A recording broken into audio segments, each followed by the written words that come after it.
So I've started working on the downstairs and I'm doing prep work before I put in the additional floor joists. The first thing that I'm doing now is I am insulating the rim joist area. It's the pocket between the floor joists where the rim joist meet, and there's a little pocket there, and that's an area where a lot of cold air or warm air, depending on the season, gets into the crawl space, and it needs to be insulated. I'm using foam board. It is 1 inch thick foam board, and I'm doubling it up to make it 2 inches thick, give me an R value of R10, and then I'm insulating around the edges with grape foam, and I'm using a grape foam Pro Gun and grape foam Pro canister to minimize the waste. It's going to take me a while to get those done. So far I've done 3, and each rim joist pocket is different size because all of the floor joists are not exactly centered. They're not all 24 on center. They're anywhere between 20 on center and 24 on center.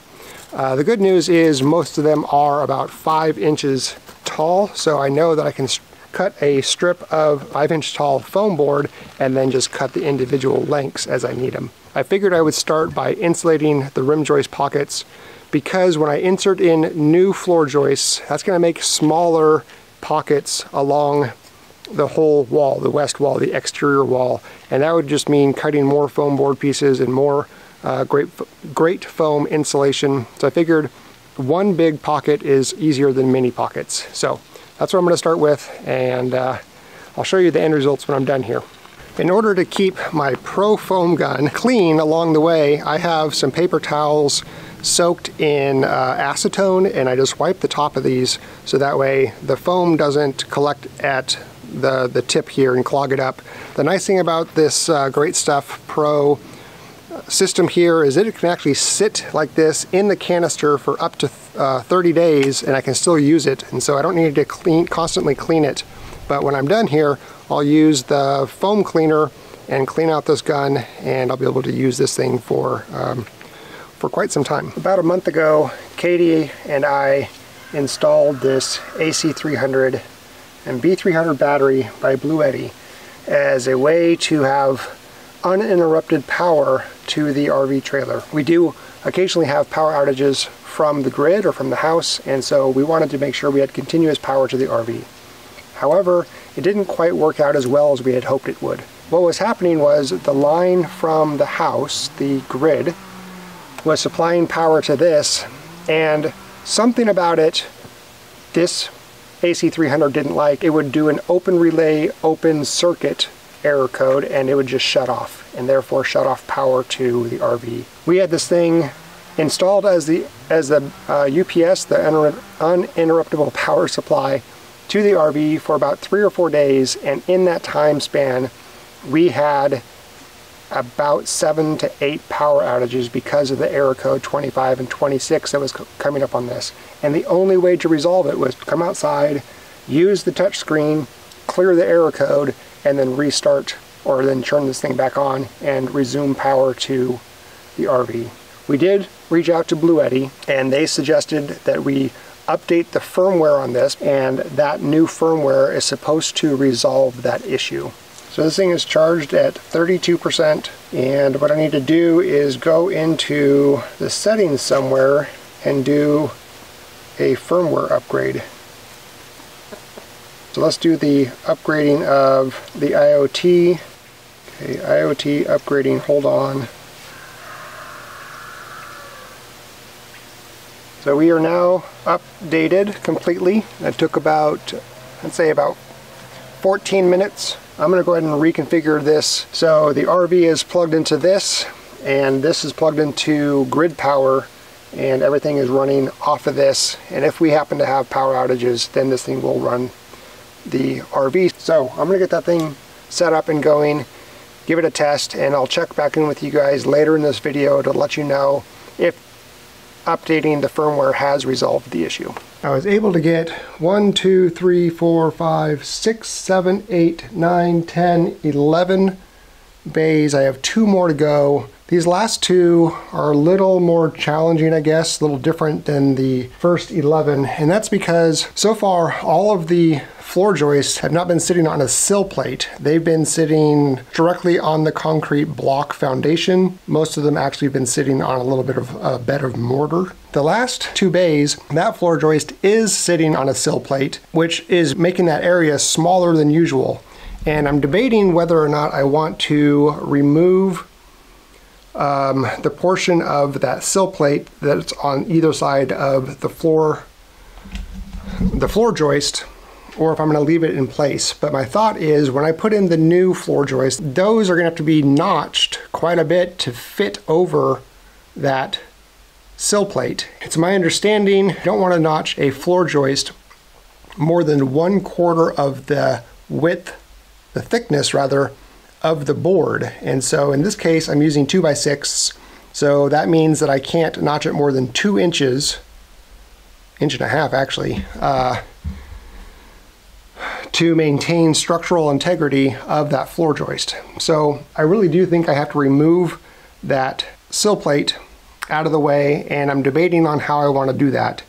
If I want to just take a Sawzall and try to cut it, or if I want to take a jack and try to lift up the floor joist and then take the sill plate out, hoping that it's not nailed into the sill plate, if that makes any sense.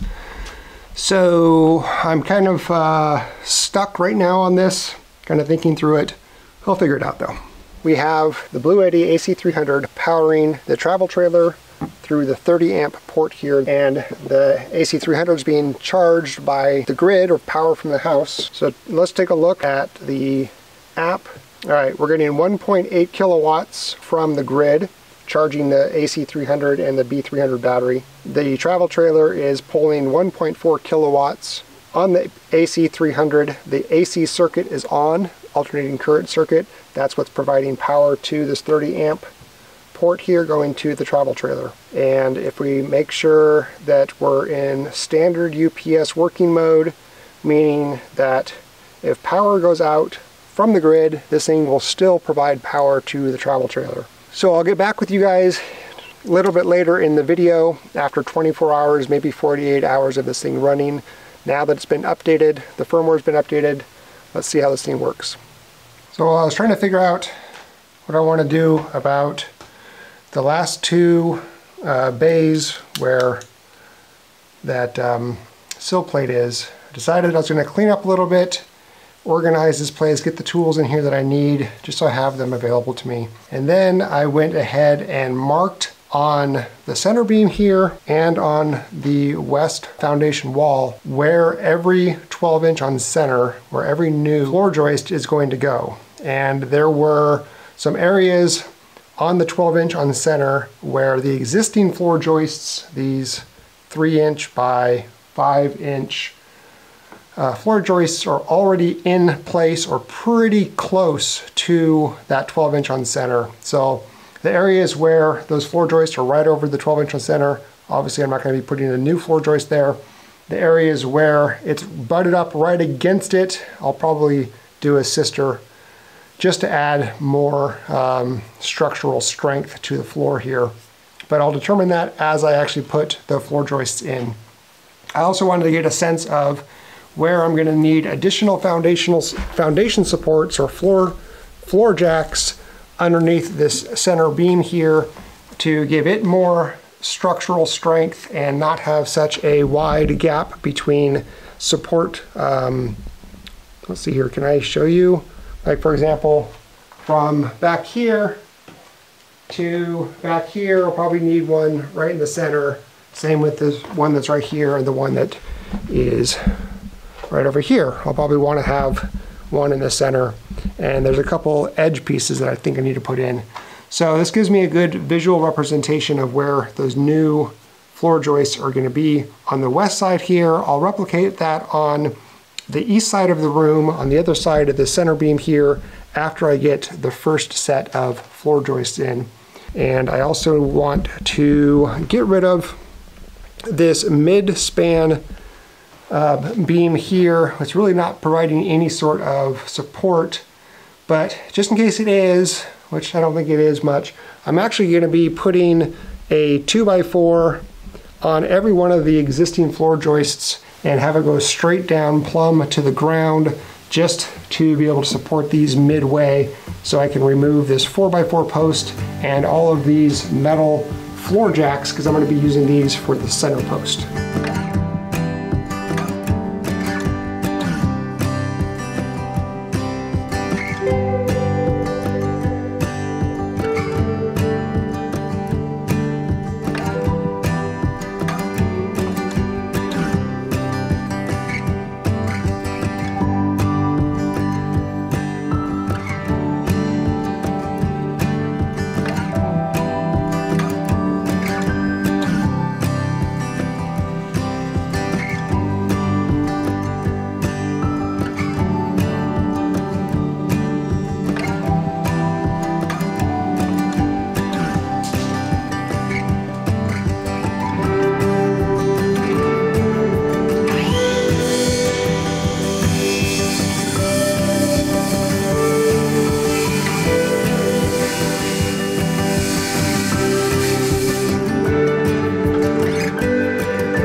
Okay, you ready? No. Okay. What do I do? Okay.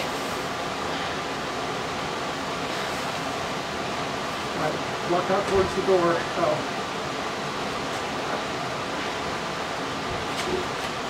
Okay. Okay, hang on 1 second. Oh, wait. Don't turn yet. Okay. Go forward a little bit more. Turn if you have to. I'm hitting the wall. Okay, lift it up. Okay. All right, hang on right there. Okay, we can go down now. All right. Let's go out the door. Going out? Yeah. All the way? Yeah.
It has been just over 48 hours, so 2 full days, with this thing being the primary power source for the travel trailer, connected to the grid for charging. And I'm happy to report that we've had no more error 25, 26. In fact, we've had no errors, no power outages, no issues whatsoever with this thing running everything that we do in the travel trailer. Internet, computers, charging phones, microwave, air conditioner, multiple heat sources with the space heaters. This thing is doing it all with the AC300, the 3000 watt inverter, 6000 watt surge, and the 3072 watt hour battery pack, the B300. If we do have a power outage, we will be able to resume operations in the travel trailer for several hours with no problem, waiting for the grid power to come back on and recharge the batteries. I'm going to keep it as our primary power source for the travel trailer and keep ourselves in better condition for when we do have power outages on the grid. Make sure you check out the link in the description below if you are interested in bluetti, the AC300 and the B300, or any other bluetti product. Check out our link below.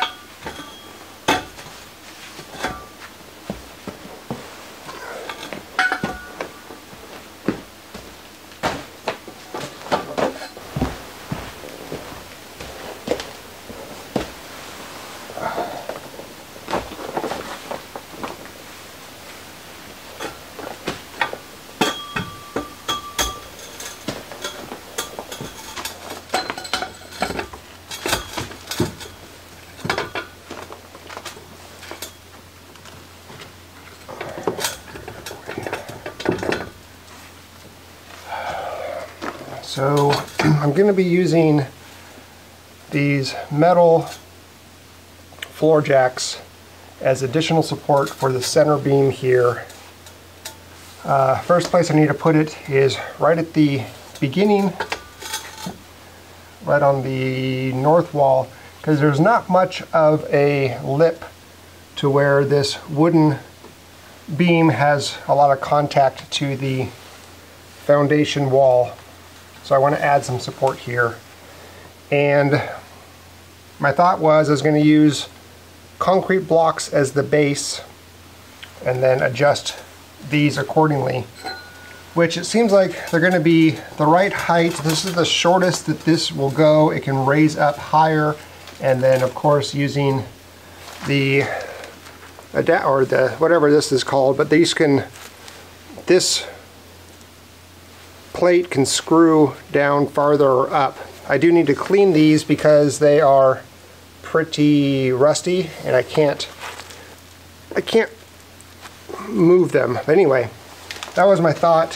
One of the things that I'm noticing though, these metal plates don't fit into the square hole in the top of the concrete blocks that I bought, so I'm gonna have to cut them so they fit in there, and I'm not sure I really want to do that. So if these concrete blocks aren't the right choice, then maybe I'll just return them and get something different. Either way, I'm gonna have to dig out some of the dirt, make it nice and level, and put these in place. So let me kind of futz around with that a little bit and I'll get back to you guys.